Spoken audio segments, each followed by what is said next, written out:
ಪಾಲ್ಗೊಳ್ಳುವಂತಹ ಅವಕಾಶ ಮಾತ್ರವಲ್ಲ, ಉತ್ಸಾಹ ಯಾರಿಗೆಲ್ಲ ಇದೆಯೋ ಅವರೆಲ್ಲರೂ ನನ್ನದಾದಂತಹ ಓಲೆಯನ್ನು ಆಲಿಸಿ ಮನ್ನಿಸಿ ಬರತಕ್ಕ ಆ ವ್ಯವಸ್ಥೆಯನ್ನು ಮಾಡುವ.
ಎದ್ದೇಳಿ ಮಕ್ಕಳೇ, ಮಗು ರಾಮ, ಮಗು ಲಕ್ಷ್ಮಣ, ಜೀವನಾದವನ ಬದುಕು ಉರಿಯುತ್ತಿರುವ ದೀಪದಂತೆ ಇರಬೇಕು. ದೀಪವು ತನ್ನ ನೆರಳನ್ನು ಬುಡದಲ್ಲಿ ಇಟ್ಟುಕೊಂಡು ಬೆಳಕನ್ನು ಲೋಕಕ್ಕೆ ನೀಡುತ್ತದೆ. ಅಂತೆಯೇ ಜೀವನಾದವನು ಕೂಡ ತನ್ನ ನೆರಳನ್ನು ಬುಡದಲ್ಲಿ ಇಟ್ಟುಕೊಂಡು ಬದುಕು ಎಂಬ ಬೆಳಕನ್ನು ಲೋಕಕ್ಕೆ ಕೊಡಬೇಕು. ಬುಡದಲ್ಲಿ ಇರುವಂತಹ ನೆರಳು ಕೂಡ ನೊಂದು ಬೆಂದವರಿಗೆ ವಿಶ್ರಾಂತಿಯ ತಾಣವಾಗಬೇಕು. ಹಾಗೆಂದೆನಿಸಿದರೆ ಮಾತ್ರ ಜೀವನ ಎನ್ನುವುದು ಸಾರ್ಥಕತೆ ಹೊಂದುವುದಕ್ಕೆ ಸಾಧ್ಯ ಮಕ್ಕಳೇ. ಹಾಗಾಗಿ ನಿಮ್ಮನ್ನು ಯತ್ನ ಸಂರಕ್ಷಣೆಗೆಂದು ನಾನು ಆಯ್ಕೆ ಮಾಡಿಕೊಂಡಿದ್ದೇನೆ. ಧನ್ಯರಾದವು ಗುರುಗಳೇ. ಮೊದಲಾಗಿ ನಮ್ಮ ಅಯೋಧ್ಯೆಯನ್ನು ಸೇರಿದಂತಹ ನೀವು ನನ್ನಯ್ಯನಾದಂತಹ ದಶರಥ ಭೂಪತಿಗಳಲ್ಲಿ ರಾಮ ಲಕ್ಷ್ಮಣರನ್ನು ಯಜ್ಞ ಸಂರಕ್ಷಣೆಗೆ ಬೇಕಾಗಿ ಕಳುಹಿಸಿಕೊಡಬೇಕು ಅಂತ ಕೇಳಿಕೊಂಡಾಗ ತಂದೆ ಮಕ್ಕಳ ಮೇಲಿನ ಪ್ರೀತಿಯಿಂದ ಆಗುವುದಿಲ್ಲ ಅಂತ ಆಡಿದೆ. ಆ ಬಳಿಕ ವಸಿಷ್ಠರ ನಿರ್ದೇಶನವಾಯಿತು. ನಿಮ್ಮ ಕರಗಳನ್ನು ಹಿಡಿದು ಕಾಡದಾರಿಯಲ್ಲಿ ನಡೆದುಕೊಂಡು ಬರುವಂತಹ ವೇಳೆಯಲ್ಲಿ ಬಲ ಅತಿಬಲ ಎನ್ನುವಂತಹ ವಿದ್ಯೆಗಳ ಮಂತ್ರೋಪದೇಶವನ್ನು ನೀಡಿದ್ರಿ. ಆ ಬಳಿಕ ವಿಶೇಷವಾದಂತಹ ಶಸ್ತ್ರಾಸ್ತ್ರಗಳ ಮಂತ್ರೋಪದೇಶವು ನಮ್ಮ ಪಾಲಿಗಾಯಿತು. ಹೌದು, ಇದರಿಂದ ರಾಮನ ಬದುಕಿಗೊಂದು ಅರ್ಥಕಲ್ಪಿತವಾಯಿತು ಗುರುಗಳೇ. ಗುರುದೇವ, ಕಾಡ ಹಾದಿಯಲ್ಲಿ ಹಲವಾರು ವಿದ್ಯೆಗಳನ್ನು ಅಣ್ಣನಿಗೆ ಹೇಳಿಕೊಟ್ಟವರಿದ್ದೀರಿ. ಆ ಕೆಲವೊಂದು ಸಕಲ ವಿದ್ಯೆಯು ಅಣ್ಣನಿಂದಲೇ ನಾನು ಉಪದೇಶಿಸಲ್ಪಟ್ಟಿದ್ದು. ಹಾಗಾಗಿ ಯಜ್ಞಕಂಟಕರಾಗಿ ಬೆರೆಯುತ್ತಿರುವಂತಹ ತಾಟಕ್ಕಿಯನ್ನು ಕೊಂದು ಮಾರೀಚ ಎನ್ನುವಂತಹ ದಾನವನನ್ನು ಮಾನವಾಸ್ತ್ರದ ಮೂಲಕ ಕಡಲಾಚಿಗೆ ಹಾರಿಸಲಾಯಿತು. ಹೌದು. ಸುಬಹು ಎನ್ನುವ ದೈತ್ಯರನ್ನು ವಧಿಸಲಾಯಿತು. ನಿಜ. ಈ ರೀತಿಯಾಗಿ ಲೋಕ ಕಲ್ಯಾಣಾರ್ಥವಾದಂತಹ ಕಾರ್ಯದಲ್ಲಿ ನಮ್ಮನ್ನು ತಾವು ತೊಡಗಿಸಿಕೊಳ್ಳುವುದಕ್ಕೆ ನಿಮ್ಮ ಆಶೀರ್ವಾದ ನನಗೆ ಮೂಲ ಸೂಚಕವಾಯಿತು ಗುರುದೇವ. ಇದರಿಂದ ನನ್ನ ಬದುಕೆ ಧನ್ಯವಾಯಿತು. ಆದಿತ್ಯ ಮಗನೇ, ಆ ಬಳಿಕ ನೀವೇ ಹೇಳಿದ ಹಾಗೆ ಏನೆಂದು? ಮಿಥಿಲಾ ಪಟ್ಟಣದ ಕಡೆಗೆ ಸಾಗಬೇಕು ಅಂತ ಆಡಿದೆ. ಹೌದು. ಮುಂದೆ ಬರುವಂತ ವೇಳೆಯಲ್ಲಿ ನಿರ್ಜನವಾದಂತಹ ಆಶ್ರಮ ಪ್ರದೇಶವೊಂದು ಕಂಡಿತು. ಒಳ ಪ್ರವೇಶಿಸು ರಾಮ ಅಂತ ನಿರ್ದೇಶನ ಮಾಡಿದ್ರಿ. ಹೌದು. ಒಳ ಪ್ರವೇಶಿಸಿದ್ದೇ ತಡ ಒಂದು ಕಲ್ಲು ನನ್ನ ಕಾಲಿಗೆ ತಾಗಿತು.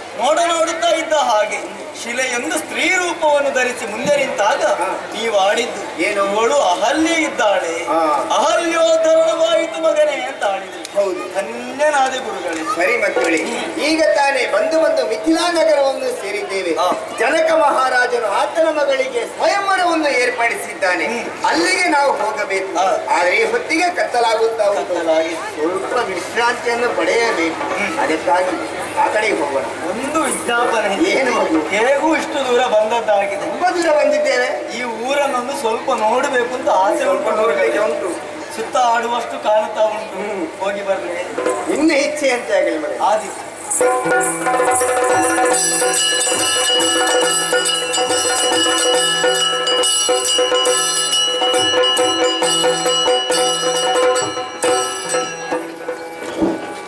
ಸರಣಿ ಕಲಾಭಿಮಾನಿಗಳಿಗೆ ವಂದಿಸುತ್ತಾ